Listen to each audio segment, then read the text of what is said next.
Ako po sa Emelson, DTF operator dito sa T81 Luna. Nagamit ito ng 5 araw na may bilang na 69 meters na run this week. Ito naman po ang aking printed head area. Ang huling palit ng colored ng July 9 this year. Ang capping na may 90% good condition pa. Ang damper, ang huling palit ng colored last month. Head clean. Linisin ang wiper after head clean. Nozzle check, kaya po, buo na po siya, pati yung white nya.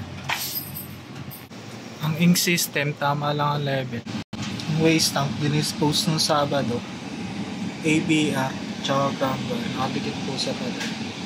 Dito naman po stock namin ng unused powder tsaka white.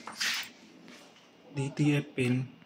Ito naman po records na nagamit ng CMYK solution.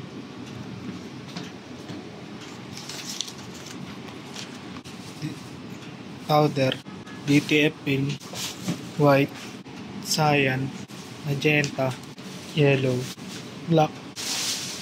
Printer daily checklist, daily output records. At wala naman kaming in-house order. Thank you po.